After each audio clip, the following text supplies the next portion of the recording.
Mi novio me dijo que me callara y nunca se ha arrepentido más de algo. Mi novio, Federico, había estado haciendo comentarios sobre mi forma de hablar durante meses, diciendo que podía aburrir a cualquiera hasta la muerte, o preguntando si alguna vez me quedaba sin cosas que decir. Me decía a mí misma que solo estaba bromeando, pero una noche en la fiesta de su mejor amigo, le estaba contando sobre mi ascenso, y él dijo: Jesucristo, ¿podrías callarte de una vez en tu vida? Lo dijo lo suficientemente alto para que toda la fiesta escuchara. A nadie le importa tu trabajo aburrido, y suenas como una desesperada por atención. Todos se quedaron en silencio mortal mientras mi cara ardía, y Federico solo se rió y dijo que eso era con lo que lidiaba todos los días. No dije otra palabra el resto de la noche, y Federico lo amaba en el camino a casa, subiendo la música y hablando sobre lo pacífico que era todo sin mi parloteo. Cuando me quedé callada durante el desayuno del domingo también, literalmente besó mi frente y dijo que deberíamos hacer esto más seguido. No hablé el resto del domingo, lo cual pareció amar. Pero entonces el lunes por la mañana perdió su gran presentación porque no le recordé poner su alarma como siempre hacía. Se despertó 2 horas tarde, volviéndose loco sobre por qué no lo desperté. Solo lo miré fijamente mientras corría como un pollo sin cabeza, tratando de encontrar su laptop y su corbata buena. Su jefe llamó para decirle que ni se molestara en ir, y Federico pasó toda la noche furioso sobre casi ser despedido mientras yo me sentaba ahí en silencio,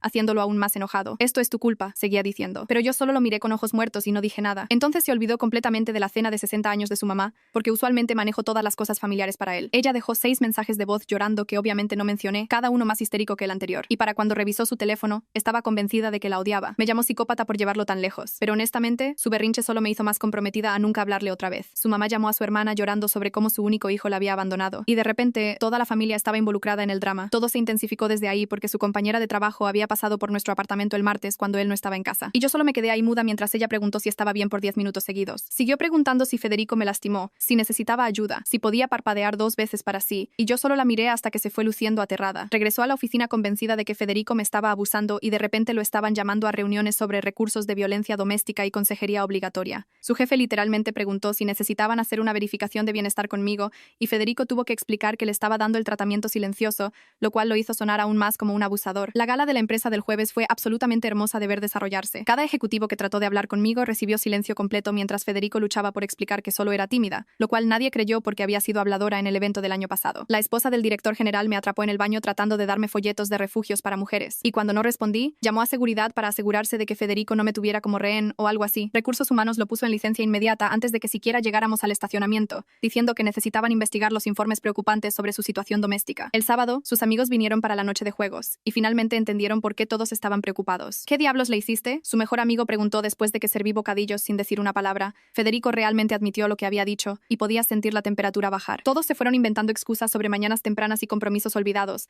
y su mejor amigo me dijo: ¿te mereces algo mejor al salir?, lo cual hizo que Federico lanzara una botella de cerveza contra la pared después de que se fueron. Para el domingo, Federico se estaba desmoronando porque su hermana amenazaba con llamar a la policía. Su mamá lo había desheredado, y su trabajo lo estaba investigando por abuso. Solo di algo, gritó, siguiéndome por la casa. Una palabra y esta pesadilla termina. Pero pasé junto a él hacia el garaje para agarrar jugo de naranja del refrigerador de repuesto, aún sin hacer sonido incluso cuando agarró mi brazo tratando de detenerme. El garaje era una trampa mortal llena de basura de los propietarios anteriores. Latas de pintura de los 80, cajas de herramientas oxidadas, químicos viejos, todo apilado en estos estantes metálicos tambaleantes que parecían colapsar si respirabas mal sobre ellos. Me siguió ahí adentro, aún gritando sobre cómo estaba destruyendo su vida cuando se posicionó justo debajo del peor estante, cargado con latas de pintura antiguas que debían pesar 1 tonelada. Estaba gesticulando tan fuerte que toda la cosa empezó a temblar, y vi el soporte oxidado doblarse bajo 200 kilos de químicos tóxicos. ¿Sabes qué? Tienes razón. No quiero tu voz de vuelta. Ni siquiera te quiero más, gritó. Te estabas poniendo gorda de todos modos. Ahora al menos estás gorda y callada. El estante hizo este sonido horrible de gemido y empezó a inclinarse hacia adelante. Todas esas latas deslizándose hacia el borde mientras Federico siguió despotricando sobre lo mucho mejor que era su vida ahora. El soporte se rompió completamente, y todo empezó a caer hacia su cráneo.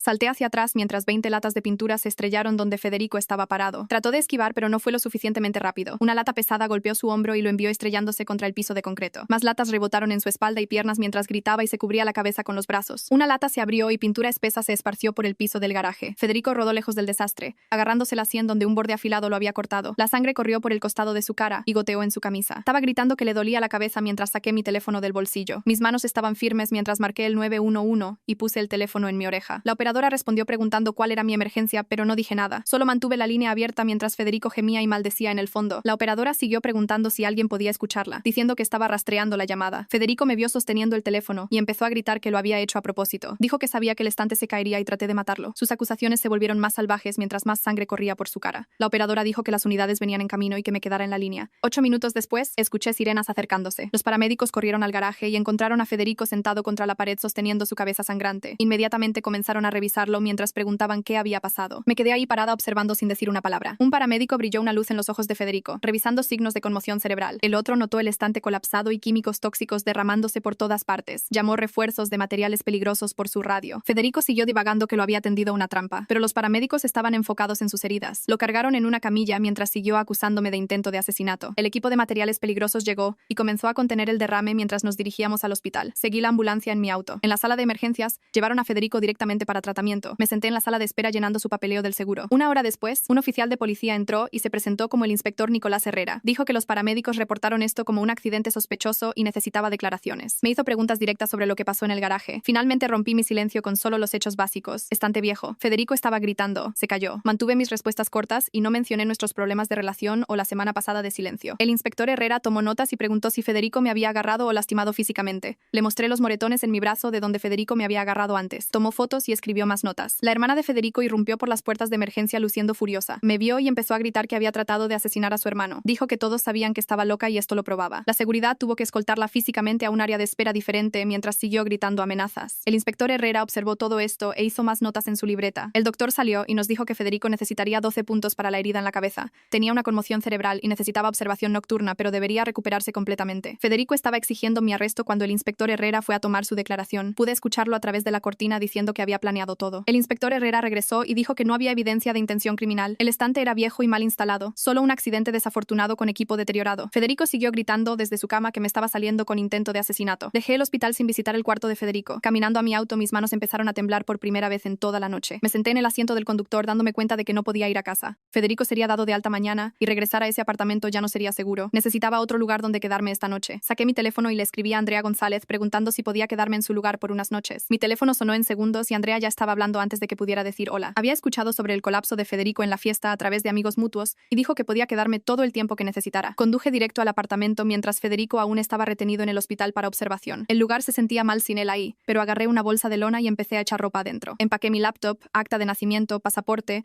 tarjeta de seguro social y el dinero de emergencia que mantenía escondido en una caja vieja de tampones. Mis manos se movieron rápido, sacando ropa interior y ropa de trabajo de los cajones mientras trataba de no pensar en lo que estaba haciendo. Todo el empaque tomó tal vez 15 minutos antes de cerrar la bolsa y dirigirme a la puerta. Mi teléfono vibró con un mensaje de voz de alguien llamado Carlos Mendoza que dijo que era el administrador de la propiedad. Estaba llamando sobre el equipo de materiales peligrosos que apareció en nuestro garaje y necesitaba documentar todo para el seguro. Mencionó que los estantes fueron instalados por inquilinos anteriores en los 90 y era una violación mayor del código que debería haber sido arreglada años atrás. Guardé el mensaje y conduje al lugar de Andrea del otro lado de la ciudad. Me encontró en la puerta y ayudó a cargar mi bolsa a su cuarto de huéspedes sin hacer preguntas. El cuarto era pequeño con solo una cama individual y una cómoda vieja, pero se sentía más seguro que cualquier otro lugar en ese momento. Andrea se sentó en la cama y estableció las reglas básicas mientras desempacaba mis pocas cosas. Podía ayudarme a buscar mi propio lugar y era bienvenida a quedarme, pero esto era apoyo temporal, no una solución permanente. Asentí y le agradecí por dejarme quedarme ahí, aunque fuera por un poco de tiempo. Esa noche apenas dormí pensando en todo lo que había pasado en la semana pasada. La mañana siguiente mi teléfono sonó y el inspector Herrera estaba haciendo preguntas de seguimiento sobre el incidente. Quería saber más sobre los moretones en mi brazo de donde Federico me había agarrado en el garaje. Dijo que podría ser relevante para una investigación de violencia doméstica si quería seguir esa ruta. Le dije que lo pensaría y colgué sintiéndome enferma del estómago. Encontré una libreta en el cajón de la cocina de Andrea y empecé a escribir todo lo que había pasado. La humillación en la fiesta fue al principio, seguida por mi tratamiento silencioso y Federico perdiendo su presentación. Luego el desastre del cumpleaños de su mamá y su compañera de trabajo pensando que me estaba abusando y todo el desastre de la gala. Ver todo escrito en orden hizo el patrón cristalino de una manera que no había sido antes. Federico había estado empeorando más y más y yo simplemente lo había aguantado hasta que finalmente exploté. Mi teléfono sonó otra vez y esta vez era alguien llamado Alicia Santos de Recursos Humanos en la empresa de Federico. Necesitaba mi versión de lo que pasó en la gala y con su comportamiento reciente en el lugar de trabajo. Prometió que la conversación se mantendría confidencial y no afectaría asuntos legales que pudieran pasar.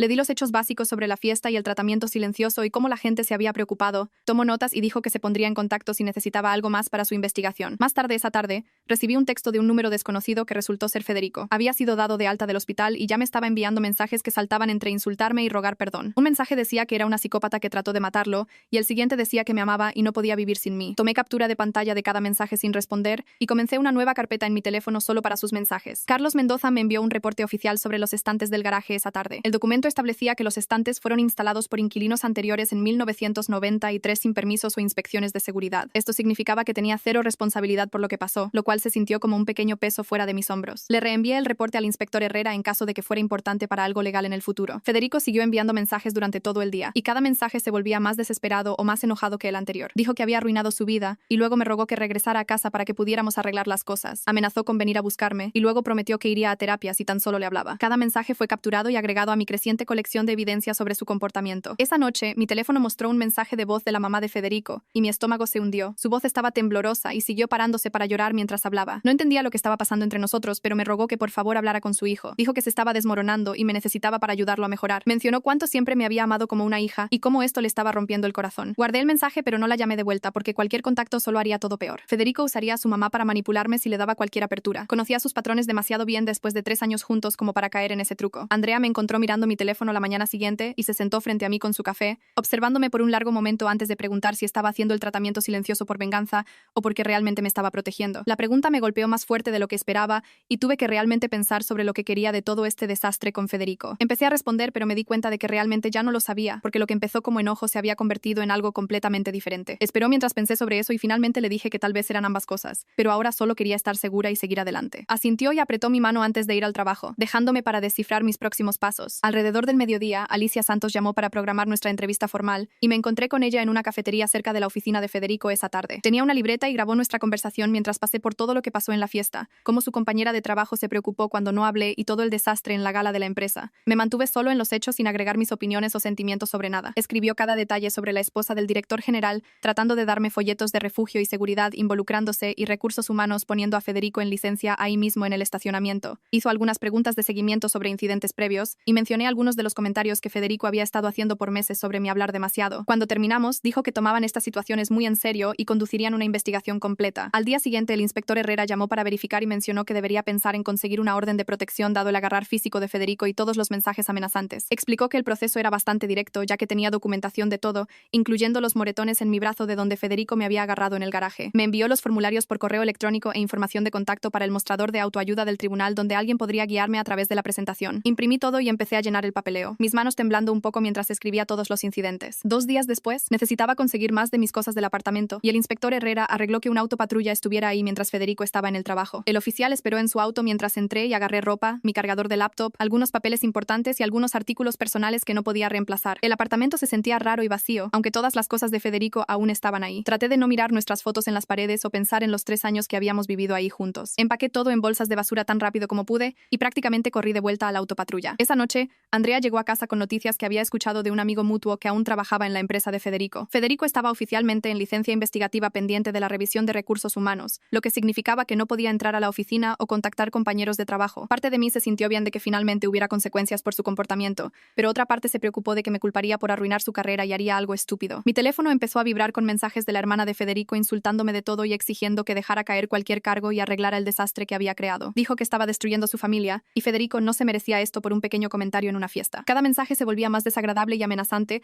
hasta que estaba diciendo que se aseguraría de que todos supieran qué psicópata era. Tomé captura de pantalla de cada mensaje y los reenvié al inspector Herrera, quien dijo que los agregaría a mi archivo y tal vez necesitaría tener una conversación con ella sobre acoso. La mañana siguiente, una amiga del club de lectura me envió capturas de pantalla de un chat grupal que ni siquiera sabía que existía, donde Federico se había estado burlando de mí por meses. Los mensajes se remontaban al año pasado con él llamándome molesta, diciendo que nunca me callaba, bromeando sobre cómo quería sellar mi boca con cinta. Otros chicos en el chat se rieron y lo animaron, compartiendo sus propias historias sobre sus novias quejumbrosas. Un mensaje de hace 2 meses decía que estaba planeando ponerme en mi lugar pronto, y los otros lo habían animado. Leer todo eso me hizo darme cuenta de que esto no fue algún arrebato repentino en la fiesta, sino algo en lo que había estado trabajando por mucho tiempo. Guardé cada captura de pantalla y las agregué a mi carpeta creciente de evidencia, sintiéndome enferma de que había estado viviendo con alguien que hablaba de mí así a mis espaldas. Andrea me ayudó a mirar anuncios de apartamentos esa tarde, enfocándose en edificios con puertas de seguridad y arrendamientos mes a mes, ya que no estaba lista para nada a largo plazo. Manejamos viendo 3 lugares diferentes y me gustó un pequeño estudio en un edificio seguro, con cámaras y un portero. El propietario dijo que podía mudarme la próxima semana si mi solicitud era aprobada. Esa noche, la mamá de Federico envió un mensaje largo diciendo que entendía si necesitaba espacio, pero esperaba que pudiéramos arreglar todo y ser una familia otra vez algún día. Dijo que siempre me había pensado como la hija que nunca tuvo, y toda esta situación le estaba rompiendo el corazón. No mencionó el comportamiento de Federico para nada, solo siguió hablando sobre cuánto me extrañaba y quería que todos nos reconciliáramos. Su mensaje fue dulce, pero mostró que no tenía idea de qué tan serio era esto o lo que su hijo realmente había hecho. No respondí, pero guardé el mensaje con todos los demás. Después de pensar pensar toda la noche, decidí enviarle un mensaje a Federico estableciendo límites claros sobre comunicación de ahora en adelante. Escribí que todo contacto necesitaba pasar solo a través de abogados, y no debería contactarme directamente o a través de otras personas más. En una hora, mi teléfono empezó a vibrar como loco con mensajes de Federico insultándome de todo. Fue de decir que era una bruja sin corazón a rogarme que hablara con él, a amenazar con aparecer en el lugar de Andrea. Cada mensaje fue capturado y enviado directo al inspector Herrera, quien los agregó a mi archivo. La mañana siguiente, Alicia Santos llamó para decir que había estado entrevistando gente de la gala toda la semana. 3 ejecutivos confirmaron que Federico había estado agarrando mi brazo y volviéndose agresivo mientras me quedé completamente en silencio. La esposa del director general le dijo a Alicia que había estado tan preocupada por mí que casi llamó al 911 desde el baño. 2 meseros recordaron a Federico gritándome en el área del guardarropa cuando nos íbamos. Alicia dijo que el patrón estaba claro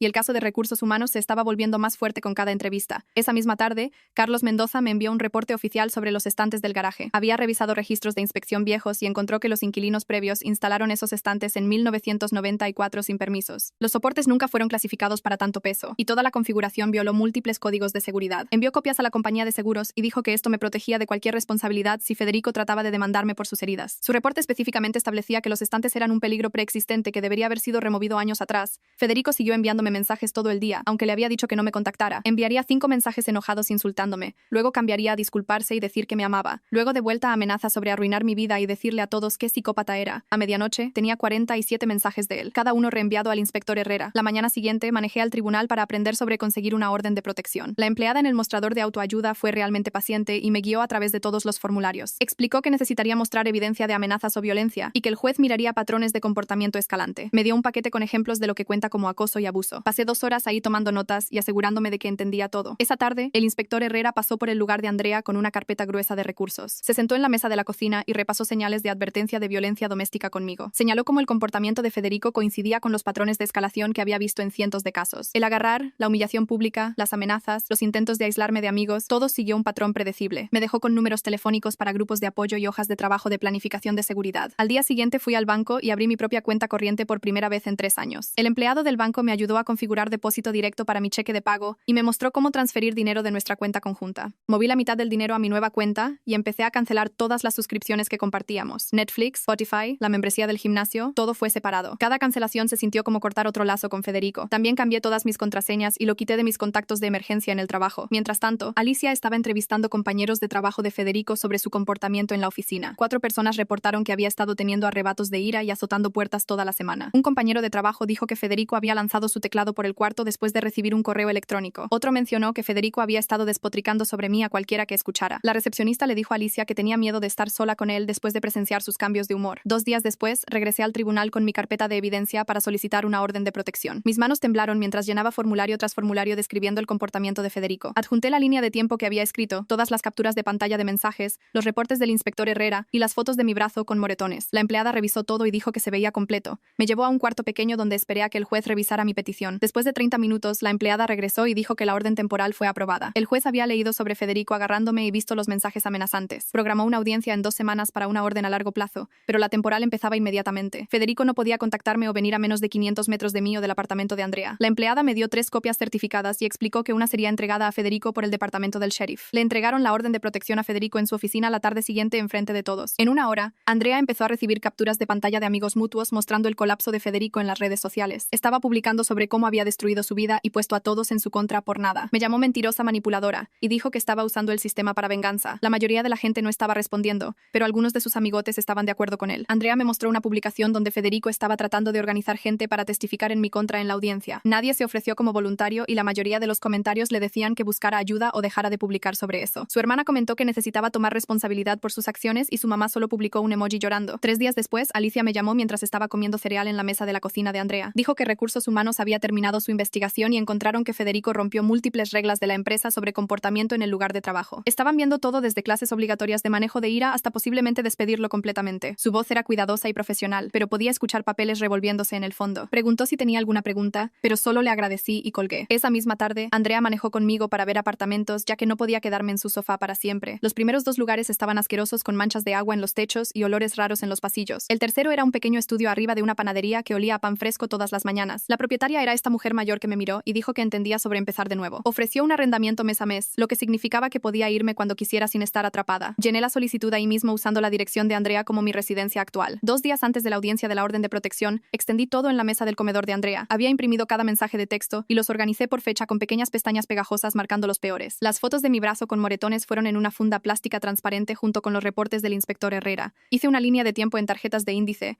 mostrando cómo las cosas empeoraron cada día de mi silencio. Todo fue en una carpeta con secciones etiquetadas para que pudiera encontrar cosas rápidamente en el tribunal. Mi mano se mantuvo firme mientras hice agujeros en cada papel y los puse en su lugar. La mañana de la audiencia me puse mi único traje de negocios y manejé al tribunal sola. Federico ya estaba ahí con algún abogado en un traje barato que siguió susurrando en su oído. Cuando llamaron mi nombre, caminé al frente cargando mi carpeta y me senté en la mesa a la que la empleada señaló. El juez era una mujer mayor con lentes de lectura en una cadena que ya se veía cansada a las 9 de la mañana. Me pidió que explicara por qué necesitaba la orden de protección extendida y mantuve mi voz plana y calmada. Le conté sobre la fiesta y el tratamiento silencioso y cómo Federico había agarrado mi brazo lo suficientemente fuerte como para dejar marcas. Le mostré las fotos y los mensajes de texto donde me insultaba y amenazaba. El abogado de Federico saltó diciendo que estaba inventando todo para arruinar la vida de Federico por despecho. El juez le dijo que se sentara y le preguntó directamente a Federico sobre agarrar mi brazo. Federico empezó a decir que no fue tan fuerte y que estaba siendo dramática, pero el juez lo interrumpió. Preguntó si me había agarrado o no, y Federico murmuró que tal vez lo hizo, pero solo porque lo estaba ignorando. El juez lo miró por encima de sus lentes por un largo momento y luego empezó a escribir. Extendió la orden de protección por 6 meses y dejó claro que Federico no podía contactarme para nada, sin mensajes o llamadas o mensajes a través de otras personas o aparecer donde vivía o trabajaba. Nos dijo a ambos que fuéramos a consejería y dijo que si Federico rompía la orden aunque fuera una vez, sería arrestado inmediatamente. La cara de Federico se puso roja y su abogado empezó a argumentar, pero el juez ya estaba llamando el siguiente caso. Salí pasando a Federico sin mirarlo y manejé directo al apartamento de Andrea. La siguiente semana, Alicia llamó otra vez con la decisión final de Recursos Humanos sobre el trabajo de Federico. No lo estaban despidiendo, pero tenía que completar consejería de manejo de ira antes de regresar al trabajo. Recibió una advertencia final en su archivo, y lo estaban moviendo a un departamento diferente sin contacto con clientes. Su nuevo trabajo sería entrada de datos en el sótano sin oportunidad de ascenso por al menos un año. Dijo que tomaban la seguridad en el lugar de trabajo en serio, y me agradeció por mi cooperación con su investigación. Después de la audiencia, la familia de Federico tuvo reacciones diferentes que llegaron a mí a través de amigos mutuos. Su mamá empezó a enviarme estos mensajes largos sobre orar por ambos. Dijo que sabía que su hijo tenía problemas y esperaba que pudiera perdonarlo algún día, pero entendía si no podía. Mientras tanto, su hermana siguió publicando cosas en las redes sociales sobre buscadoras de oro y mentirosas sin usar mi nombre. Finalmente paró cuando alguien comentó que Federico había admitido todo en el tribunal. La familia empezó a usar al primo de Federico como intermediario para cualquier cosa que involucrara cuentas compartidas o correo que necesitaba ser reenviado. El día de la mudanza llegó 2 semanas después de firmar el contrato de arrendamiento del apartamento estudio. Andrea me ayudó a cargar cajas por las escaleras estrechas mientras la dueña de la panadería nos dio café gratis. Había comprado una cama y cómoda de una tienda de segunda mano y encontré una mesa pequeña en una venta de garaje. El sofá estaba realmente decente considerando que alguien lo había dejado en la banqueta con un letrero gratis. Todo era barato y descoordinado, pero era mío y Federico nunca había tocado nada de eso. Esa primera noche hice pasta en mi estufa pequeña y la comí sentada en el piso. Podía escuchar gente caminando en la banqueta abajo y oler pan de la panadería empezando su turno nocturno. Realmente dormí toda la noche sin despertarme asustada o revisar las cerraduras 5 veces. 3 días después de mudarme recibí un mensaje de Facebook de uno de los amigos de Federico diciendo que Federico quería saber si estaba bien. El mensaje decía que Federico estaba preocupado por mí y solo quería asegurarse de que tuviera un lugar seguro para vivir. Tomé una captura de pantalla y se la envié al inspector Herrera, quien me llamó de vuelta en una hora. Dijo que definitivamente era Federico tratando de evadir la orden de protección, pero técnicamente su amigo la había enviado, no él.